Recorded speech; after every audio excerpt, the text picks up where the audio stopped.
एक खूबसूरत एक्ट्रेस के दुखद अंत की ये कहानी सोचने को मजबूर करती है। ये उस हीरोइन की कहानी है जिस पर कभी कई हीरो जान छिड़कते थे, जिसके लिए हीरो लड़ पड़ते थे, लेकिन जिंदगी के आखिरी सालों में बेचारी को बहुत तकलीफों से रूबरू होना पड़ा। ये कहानी है एक्ट्रेस कल्पना मोहन की।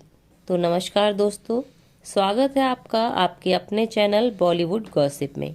18 जुलाई 1946 को श्रीनगर में कल्पना मोहन का जन्म हुआ था। साल 1962 में आई प्यार की जीत कल्पना मोहन की पहली फिल्म थी। उसके बाद नॉटी बॉय में कल्पना मोहन किशोर कुमार के साथ कॉमेडी करते दिखी। इसी साल यानी 1962 में ही कल्पना मोहन की तीसरी फिल्म आई प्रोफेसर, जिसमें ये शम्मी कपूर के अपोजिट दिखी थी। कहा जाता है कि शम्मी कपूर इन्हें पसंद करने लगे थे। इनके चक्कर में वो फिरोज खान से हाथापाई कर बैठे थे, लेकिन बाद में इनके संग शम्मी कपूर की बात बिगड़ गई और शम्मी कपूर ने कल्पना मोहन जी के साथ फिर से काम करने से इनकार कर दिया।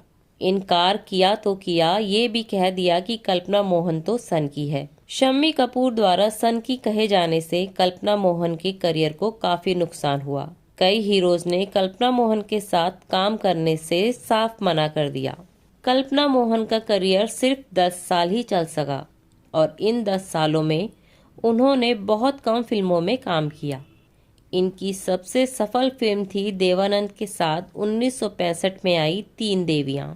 कहते हैं कि कल्पना मोहन की दमदार स्क्रीन प्रेजेंस उस वक्त की हीरोइनों के लिए खतरा बन गई थी, इसलिए इनके खिलाफ साजिशें भी होने लगी थी।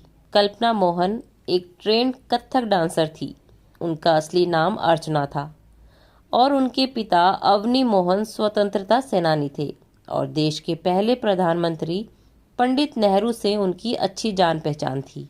कई दफा कल्पना मोहन जी को राष्ट्रपति भवन में होने वाले कार्यक्रमों में कथक की प्रस्तुति देने के मौके मिले थे।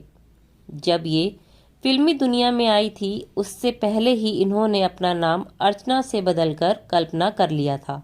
निजी जीवन में भी कल्पना जी को बहुत मुश्किलों का सामना करना पड़ा था। करियर खत्म होने की वजह से जब कल्पना मोहन डिप्रेशन में जाने लगी थी, तब इनकी मुलाकात नामी फिल्म लेखक सचिन भौमिक से हुई। दोनों में इश्क हुआ और जल्द ही दोनों की शादी भी हो गई, लेकिन शादी चल न सकी और तलाक भी जल्द ही हो गया। बाद में कल्पना जी ने एक नेवी ऑफिसर से शादी की। उनसे कल्पना जी को एक बेटी हुई थी, मगर बाद में उनके साथ भी कल्पना का विवाद रहने लगा। एक इंटरव्यू में कल्पना मोहन ने कहा था कि उनके ससुर उन पर बंगला पति के नाम करने का दबाव डालते थे, जबकि वो बंगला उन्होंने अपनी कमाई से खरीदा था। उन्होंने जब ऐसा करने से मना कर दिया, तब दूसरे पति ने भी 1972 में उन्हें तलाक दिया। जिस वक्त दूसरे पति से कल्पना का तलाक हुआ था, तब उनकी बेटी काफी छोटी थी। कल्पना बेटी को लेकर पुणे शिफ्ट हो गई। बेटी जब बड़ी हुई तो उन्होंने उसकी शादी कर दी। बेटी पति के साथ अमेरिका सेटल्ड हो गई। कल्पना पुणे में अकेले रह गई। बुढ़ापे में कुछ भूमाफियाओं ने पुणे की इनकी 140 एकड़ जमीन हथियाने की कोशिश की थी। ऐसे में कल्पना जी को कई दिन थाना कचहरी के चक्कर लगाने पड़े थे। कुछ लोग कहते हैं कि बेटी ने बुढ़ापे में इन्हें अकेला और बेसहारा छोड़ दिया था, लेकिन ये बात एकदम गलत है। इनकी मर्जी से बेटी अमेरिका गई थी। बुढ़ापे में ही कल्पना जी को लकवा भी मार गया था, साथ ही चेस्ट इन्फेक्शन भी इन्हें हो गया था।